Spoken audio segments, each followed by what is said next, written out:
Los primeros imanes permanentes provenían de la magnetita, un óxido de hierro. Pero en nuestra casa podemos generar imanes, entre comillas, permanentes de forma sencilla. Si tenemos un clavo de hierro y lo calentamos, y después situamos ese clavo caliente cerca de un imán, pues al retirar el imán observamos que el clavo está imanado.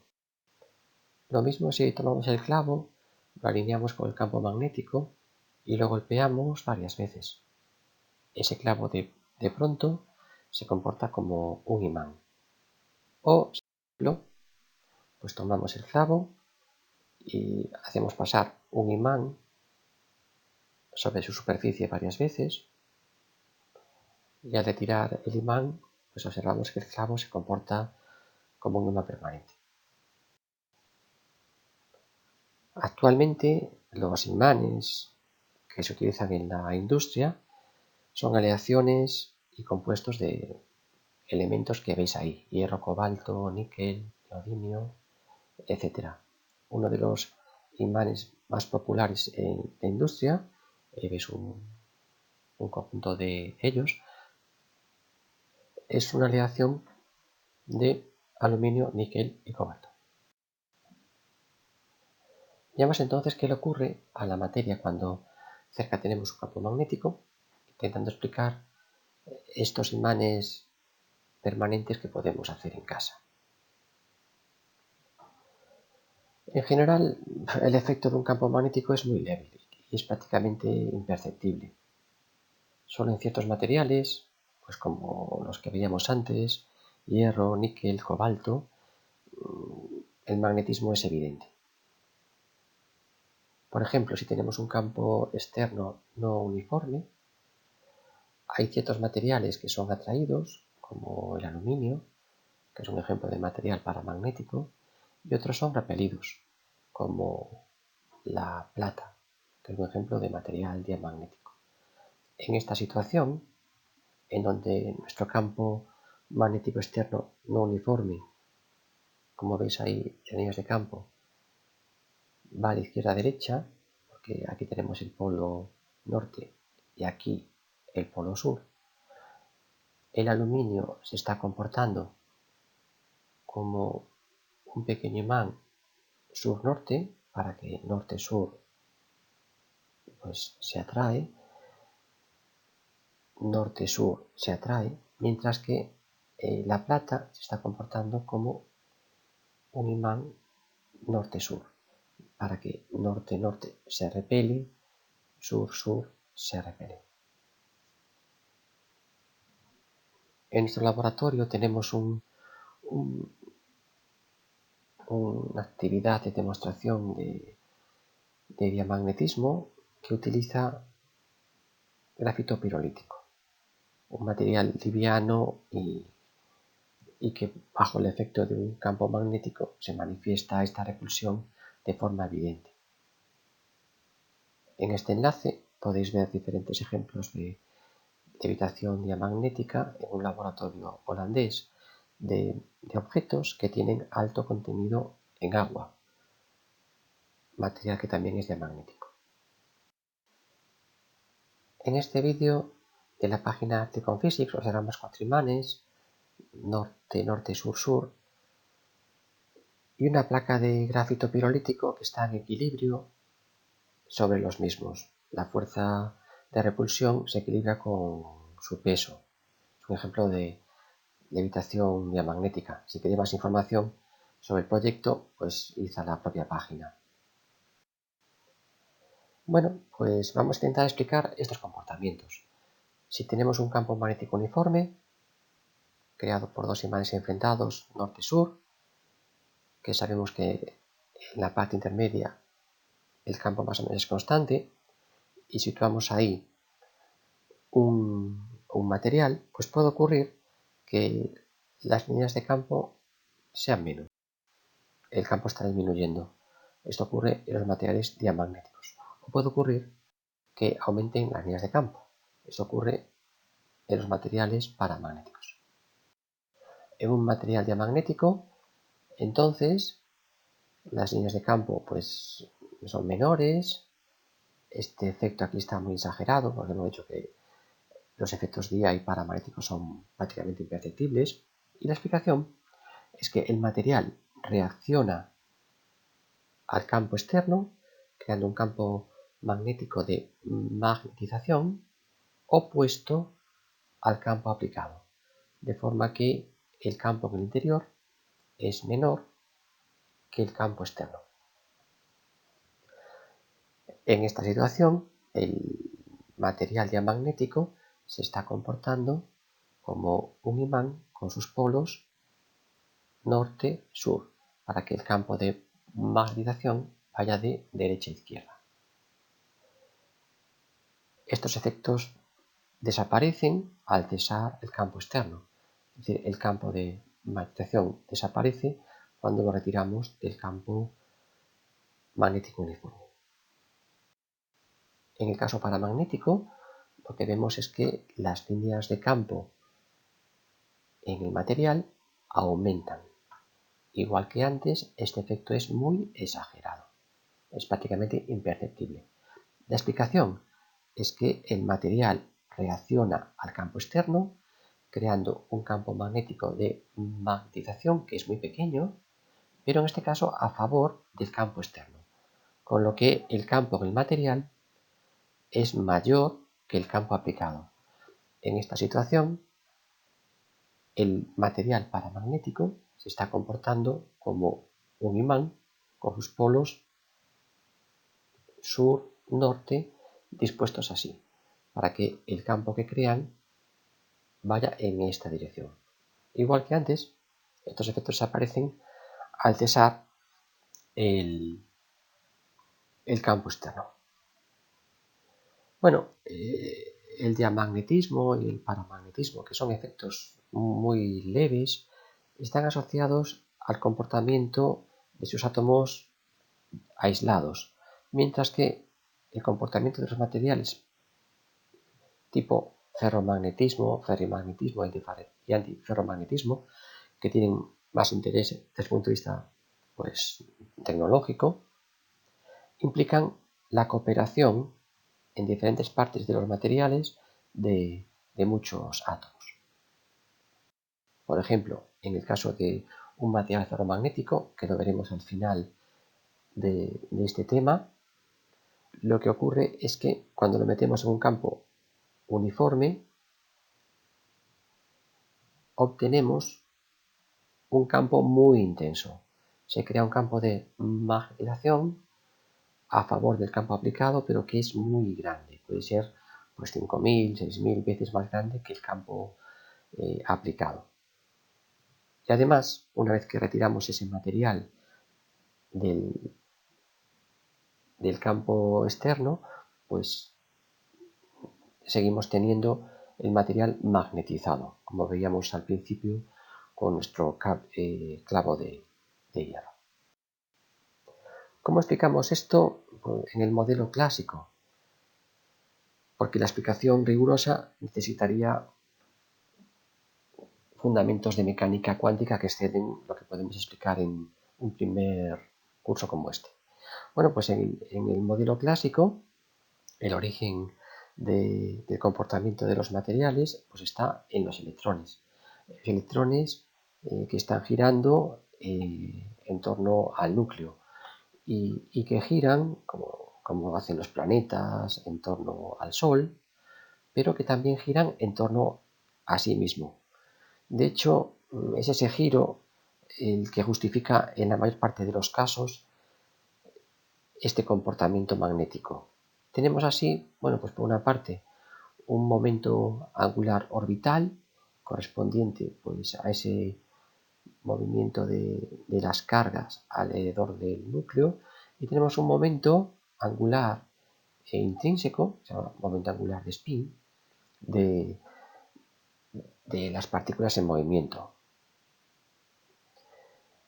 Este momento angular de spin, sabéis de las clases de química, que es una propiedad intrínseca, que unida en el caso de los electrones a los números cuánticos principal, azimutal y magnético, nos permiten describir de forma completa.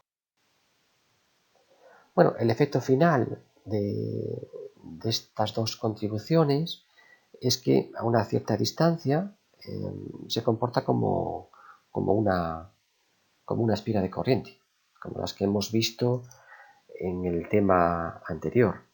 En el caso diamagnético, pues el origen está más bien en las circulaciones de pares de electrones. En el caso del paramagnetismo, pues el origen está más bien en el momento angular de spin del electrón.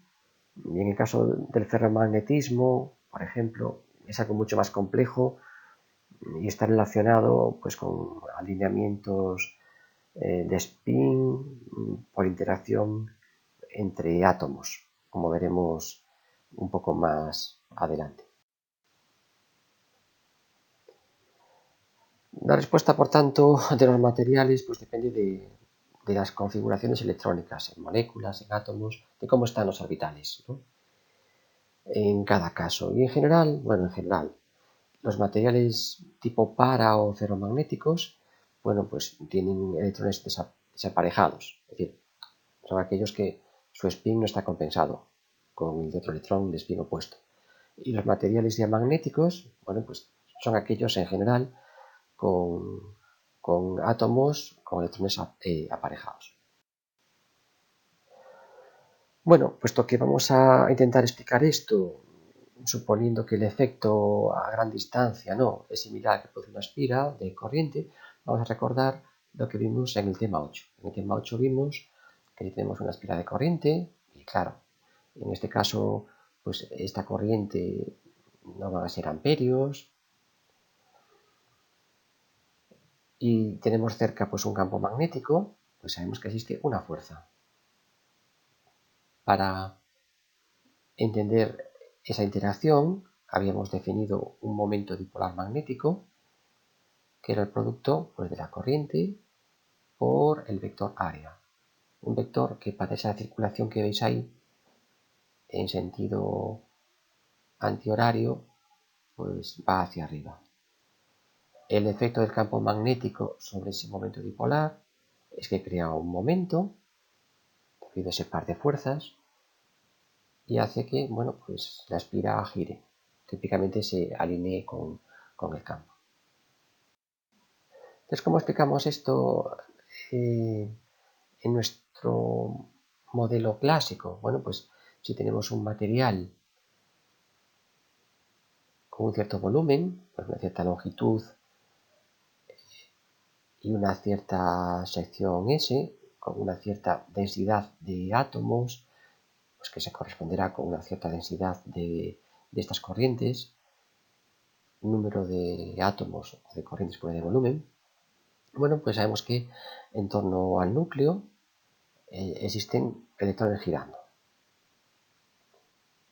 Cada uno de estos electrones girando, pues tienen un momento dipolar magnético, que sabemos que tiene dos contribuciones, que será igual pues, a una cierta corriente o un cierto vector área subatómico. Se comportan realmente como pequeños imanes. Si está girando, en este caso, esta corriente que estamos considerando en este sentido, pues el campo magnético va en este sentido y el comportamiento del imán sería pues con orientación sur-norte, como veis aquí. Estas corrientes electrónicas que se comportan como pequeños imanes son las responsables del comportamiento magnético de los materiales. Cada una de estas corrientes tiene asociada un momento dipolar electrónico individual, que podemos representar en la figura de esta manera. Para todo el material podemos sumar estos momentos para obtener el momento dipolar magnético total, una cantidad que es simplemente el producto del número de corrientes o de átomos en el material por el momento individual, o bien la densidad de corrientes de átomos o el volumen y por ese momento individual. Si este momento dipolar magnético total lo dividimos por el volumen, obtenemos el vector magnetización. Un vector que se utiliza para describir a nivel macroscópico el comportamiento magnético de los materiales. Si el campo magnético externo es nulo, pues normalmente estas corrientes se distribuyen al azar y la magnetización también es nula. Se dice que el material está desimanado. En un material diamagnético, pues tipo aluminio, platino, bismuto, titanio, al aplicarle un campo magnético externo, lo que va a ocurrir es que las corrientes se van a alinear en contra del campo. Se dice que el material está imanado. Si observamos el campo desde esta posición, vemos que el campo viene hacia nosotros y vemos unas corrientes con un sentido de giro horario. Unas corrientes que en el interior se anulan, dejamos por ejemplo nuestra vista en esta zona, aquí está subiendo en esta espira, aquí está bajando, pero que sin embargo en la superficie aparece una corriente, porque no se anula con otras corrientes, como ocurre en el interior, con un sentido horario. Definimos una corriente de magnetización como corriente por unidad de longitud, en analogía con lo que ocurre con la materia en presencia de campo eléctrico, en donde vimos que aparecía una carga y también una carga en la superficie. Aquí aparece una corriente en la superficie. Esa corriente por unidad de longitud es lo que se denomina corriente de magnetización. Bien sea la corriente o la corriente de magnetización, que en este caso están girando en sentido horario, ambas crean un campo de magnetización que contrarresta al campo externo, dando lugar a un campo en el interior que es más pequeño. Aparece además una magnitud macroscópica que define este proceso de imanación, que se denomina magnetización, que en este caso entra en la hoja. Esta corriente de magnetización, corriente por unidad de longitud, no es una corriente libre, una corriente asociada a cada una de estas espiras individuales. Y por supuesto, una vez que el campo magnético externo desaparece, pues las corrientes electrónicas vuelven a estar distribuidas aleatoriamente, desaparece el campo de magnetización y el material vuelve a estar desimanado. Si el material es paramagnético, pues como el sodio, aluminio, potasio, etc., lo que ocurre es que al aplicarle este campo magnético externo, las corrientes se alinean a favor del campo, y si observamos ahora el material desde la misma posición, el campo sigue viniendo hacia nosotros, pero las corrientes ahora están girando en sentido antihorario. Igual que antes, en el interior la corriente neta es nula. Fijaos, por ejemplo, aquí está subiendo y esta está bajando, pero sin embargo en la superficie aparece una corriente que no se anula, con las corrientes electrónicas, que tiene un sentido de giro antihorario. Definimos igual que antes una corriente de magnetización, corriente por unidad de longitud, que al ser ahora antihoraria, pues crea un campo de magnetización que tiene el mismo sentido que el campo externo y que por lo tanto lo refuerza, dando lugar a un campo en el material que es mayor que el campo que estamos aplicando.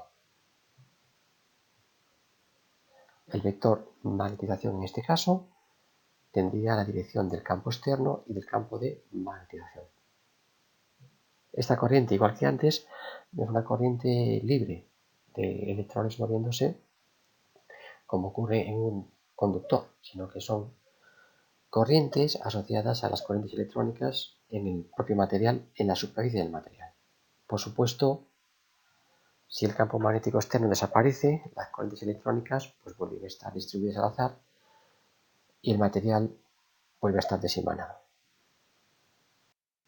Veamos cuál es la relación entre el vector magnetización y la corriente en la superficie, o bien la corriente por unidad de longitud en la superficie del material, lo que hemos llamado corriente de magnetización.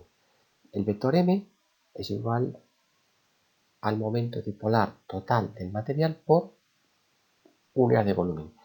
Si despejamos de aquí el módulo del vector momento dipolar total, obtenemos esta relación.